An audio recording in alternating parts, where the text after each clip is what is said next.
Hey there and welcome back to another Disney video. And recently, we saw the latest entrant into the Disney Remake Club with Cheaper by the Dozen, which released in the last week or so on Disney+. And I'll be honest, I'm not one of those people that gets up in arms about classic films getting remade, and I don't mind the Disney live action films that are inspired by the animated classics. And hell, I don't mind old films from the golden era of Hollywood getting remakes or spiritual successors in the modern day either. And I especially do not mind family films from the 80s, 90s and early 2000s getting rebooted for more modern audiences. I mean, hell, I didn't even mind the new Home Alone that much. It was bad, perhaps even terrible, but it was so bad that it swung back around to being good again. An enjoyable car crash of a film. But that being said, this new version of Cheaper by the Dozen, the second time it's been remade, is just not good. And I would argue it is bad. Terrible, in fact. And not so bad that it swings around to being good again, but so bad that it swings around, passes good, and returns to being bad. And to me, there's truly nothing redeeming about this film. And it makes me sad that I actually sat down and wasted an hour and a half of my life on this thing. I'll never get that time back. I have to live with the memory of my mistake. Ugh, I hate this film. But I will acknowledge, perhaps I'm being blinded by my nostalgia. After all, I have a lot of sentimental attachment to the 2003 version of Cheap by the Dozen that stars Steve Martin. I mean, I'm pretty sure my dad took me to see it in the cinema and everything. And even though I can recognise it's not the greatest movie of all time, it truly saddens me to see how far a franchise can fall with this latest attempt at a reboot. So let's not beat around the bush too much, and let's start to pick apart this steaming turd of a film. So, there's just so much that doesn't work about this movie. But by far the worst part is the characters, and the relationships between the characters. In the 2003 version, there are more characters. There are 12 children, not 9 kids, and then there's mum and dad. There are the neighbours, the annoying boyfriend, the co-worker, school bullies. So many different characters that need to share the spotlight. And while some get that spotlight a little more, a little less than others, each character still feels fleshed out. They still feel real, like an actual family. The chemistry between the two parents, it's off the charts. They feel married, like a true couple. Nothing feels forced in their performance. Same with the kids. Everybody feels like a family. Everybody has their own clearly defined relationship and way of interacting with the various different siblings, and you can see that play out in the background of scenes. Like the director actually thought through about which kids would get along, which ones wouldn't, and the reasons why. But none of this exists in the updated version. It really does feel like actors reciting lines, and often those lines are badly delivered. You don't believe that these people are married. You don't believe that he's a dad/stepdad. At best, he feels like an awkward uncle. You have almost none of those same heartwarming interactions and connections, and instead, a whole lot of awkwardness and an undercurrent of cringe. And honestly, as harsh as it seems, the two parent characters, the anchor of the film, the ones that really need to be the primary focus to draw attention away from any weakness in the child actors, prove to be perhaps the worst characters in the whole movie. Everything hinges on them feeling believable. And it just doesn't work. And honestly, I think it's a couple of reasons combining into one. The first one being poor casting. These two do not have any chemistry at all. And then on top of that, the script is truly terrible. Like god awful at times. I'm not sure how anybody can make some of the lines or interactions between the characters feel believable. And because they're not able to draw focus with strong performances, the child actors end up getting exposed, and the end result is not pretty. And honestly, I don't think there's a single good performance from any of the child characters. At best, they are passable. But for the most part, they're quite cringy. And yeah, the 2003 version obviously has some cringy child actor moments, but not to this extent. And when it does come along, it's usually disguised by the adult actors who help them along and provide a solid foundation for the scene. That just doesn't happen here.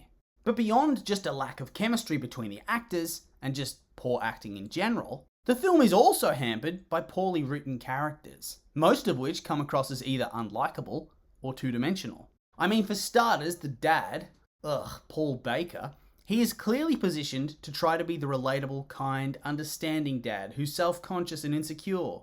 But instead, he comes across as a massive man-child who has no idea how to handle responsibility and tries to be a friend to his kids rather than a parent. He reminds me of a less funny, less likeable Phil Dunphy. And the mum, while it's clear that the narrative intends for her to be a no-nonsense, won't take no shit type of character, but instead, she comes across as standoffish and unsupportive of her family, completely overly critical and holier than thou.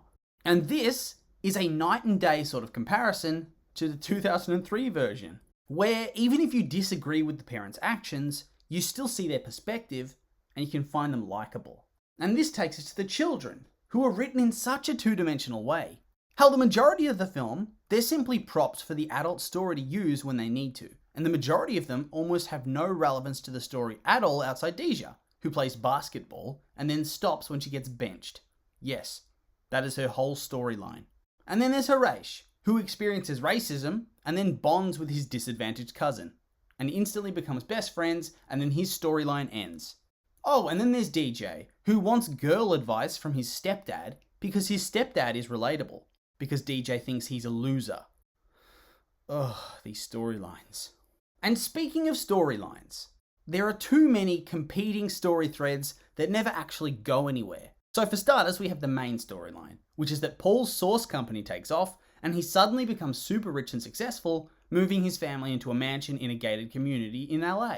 But for some reason, mostly to drive the plot, he decides moving them out of their school zone during the school year is a good idea. Unlike in the 2003 version, in this one, they actually remain in the same city. So them forcing their kids to move house and school no longer seems like they're doing what's best for the family, but more that they just don't care about hurting their kids and uprooting their lives for arbitrary reasons. Especially when the eldest daughter is the star player for her basketball team looking for a college scholarship. It makes the parents seem ridiculously self-centered. And I mean, they didn't even seem all that poor here, just lacking in space. But anyway, back on topic. The storyline is that they move and they're not happy. But then they add in a racism storyline for the mum, which is played off for laughs most of the time. Haha, classic racist neighbor, am I right? Don't we, all the other non-racist characters, just hate her? And then there's no payoff for this. So it feels like they just cheapened the issue at hand for laughs. Same with the racism that Horatio experiences at school. There's no on-screen resolution. Apparently, his cousin teaches him to beat up bullies. And he does beat up the bullies, but then he gets grounded, suspended, and punished. And the issue is never brought up again.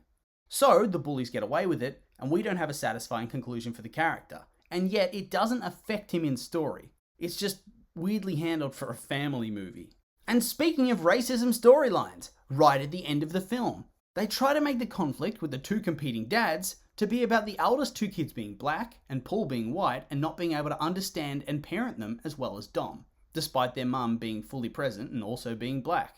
And whilst I understand why they put this story in, they then drop it after a 5-minute scene and we end on a happy note suddenly with little resolution between the two men. It just feels like casual racism is such an important issue to address, and the film was quite ambitious in tackling it. But then it fumbles the storyline for it, not once, not twice, but 3 times. Jesus Christ, what were they thinking with this? Ugh.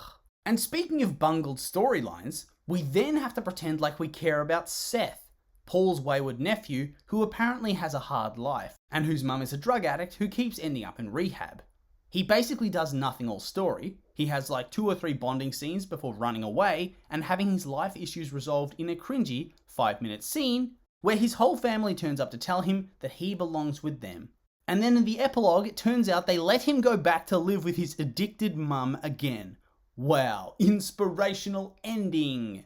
And then, on top of all of that, hardly any of the jokes land. For instance, there's one scene where the mum's son DJ walks past his older sister Deja in the hall and asks everybody else in the house, "Oh, who's the baddie with the fat Kardashian butt?"